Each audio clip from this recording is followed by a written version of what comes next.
As we previously mentioned, the International Religious Freedom Summit takes place this week in Washington, D.C. The summit aims to, in part, highlight the stories of those who have faced religious persecution and connect advocates for religious freedom with useful resources and information. And joining us now is Enes Kanter Freedom, free agent, NBA basketball player and human rights activist. Enes, thank you so much for your time today. It's a great pleasure to be with you. I want to talk more about the summit, but first, if you don't mind, tell us your story. How did you go from the NBA to now being one of the most well-known human rights advocates? First of all, thank you for having me. It's an honor. I remember, I was talking about the problems that are happening in my home country, Turkey, the last 7-8 years. Unfortunately, there is no freedom of religion, of speech, of expression, and there is no freedom of protest. And there are many people who are in jails right now just because of they stand for the right thing. So I've been trying to amplify about the what's going on over there.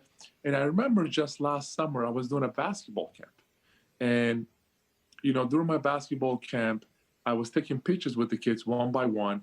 And one of the parents actually called me out front of everybody and said, how can you call yourself a human rights activist when your Muslim brothers and sisters are suffering in concentration camps in China just because they want to live their religion freely?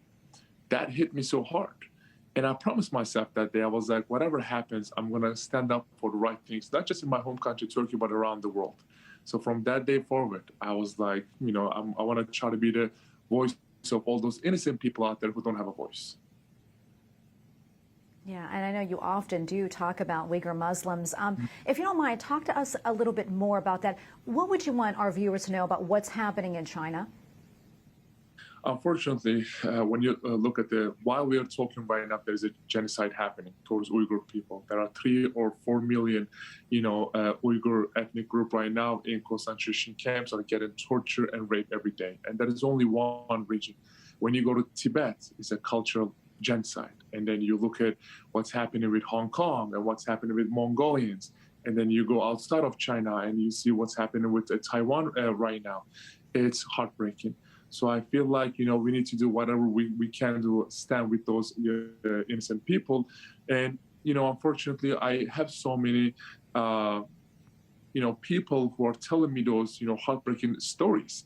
And whenever I hear them, I'm like, I don't care how much money or business involved, or I'm going to do whatever I can to just, bring awareness about all the human rights violations that are happening, especially the one in China, because it's the most brutal one.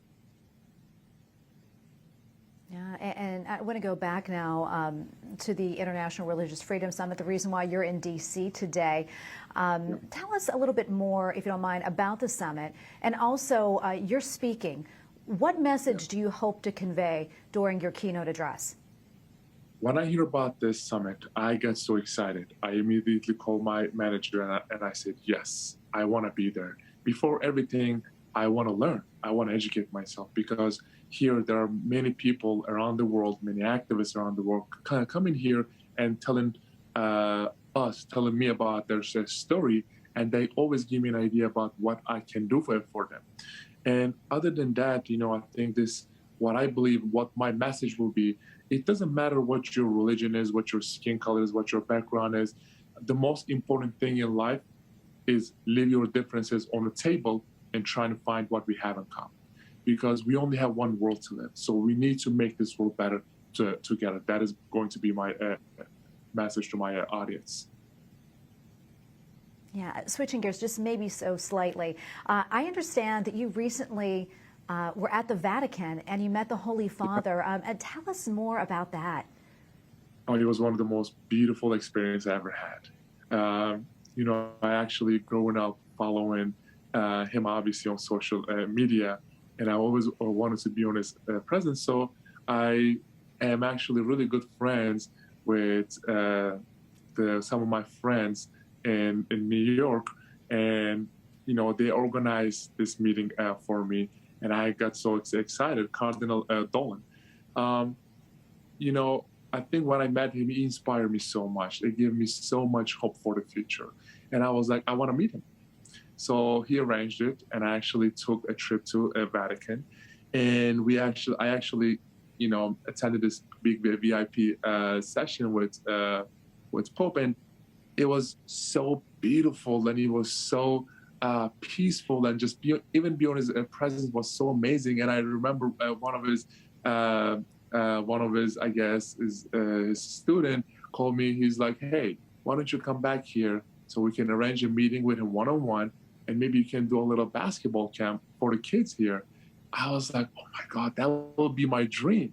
So I'm actually thinking about going back there maybe in October or November and do a little basketball camp for the kids in Vatican, and actually sit down with him one-on-one and actually give him one of my jerseys, because it says freedom in the back, and I know that's what he stands for.